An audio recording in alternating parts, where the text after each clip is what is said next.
Hello అందరికీ welcome to my channel my two muffins. Please do like, share and subscribe.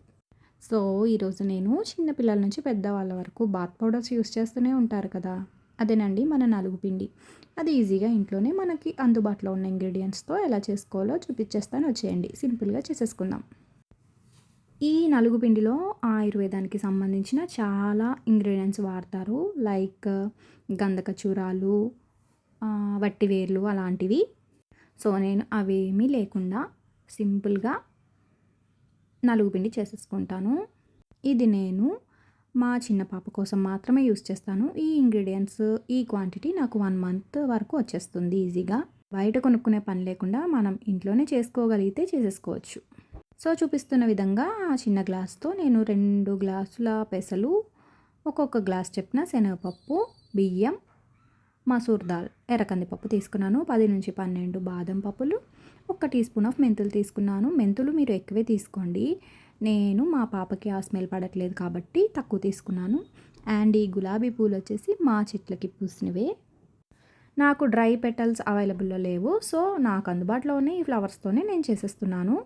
So ఏ పంట పండించినా దానికి dust ఉండడం common కాబట్టి ఇప్పుడు చూపిస్తున్న ఇంగ్రీడియంట్స్ అన్నీ బౌల్లోకి తీసుకొని వాటర్లో వేసుకొని నీట్గా వాష్ చేసుకోండి ఒక 2 to 3 టైమ్స్.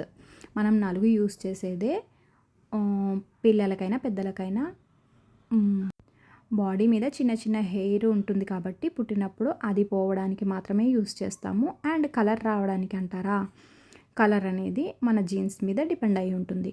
చూసారా వాటర్ ఎంత మురిగ్గా ఉన్నాయో, అవి క్లియర్గా వచ్చేంత వరకు వాష్ చేసుకోండి. అలా వాష్ చేసుకున్న వాటిని స్ట్రెయిన్ చేసుకోండి.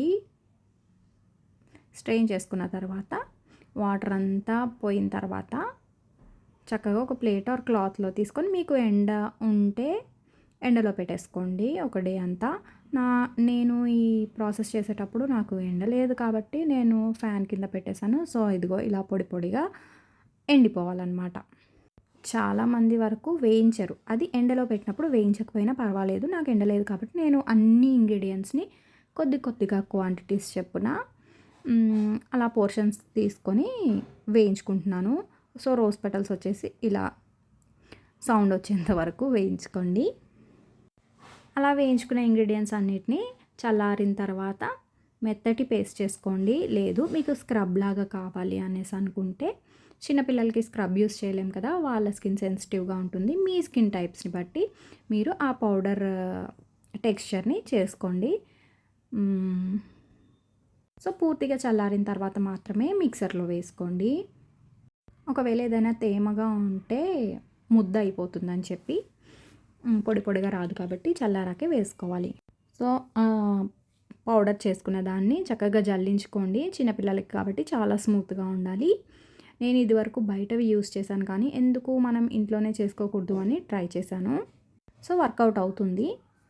మీరు కూడా మీ ఇంట్లో చిన్నపిల్లలు ఉంటే ట్రై చేయండి, ఎలా ఉందో ట్రై చేసి కమెంట్ సెక్షన్లో చెప్పండి. ఈ పౌడర్లోకి మనం వాటర్, పెరుగు, మిల్క్ ఏదైనా వేసుకొని అలా పేస్ట్లా చేసుకొని 5 minutes అప్లై చేసి వాష్ చేసేసుకోవడమే. ఇది ట్రై చేసి ఎలా ఉందో నాకు కమెంట్ సెక్షన్లో చెప్పడం మర్చిపోవద్దు. వీడియో నచ్చితే లైక్ చేయండి. Bye bye.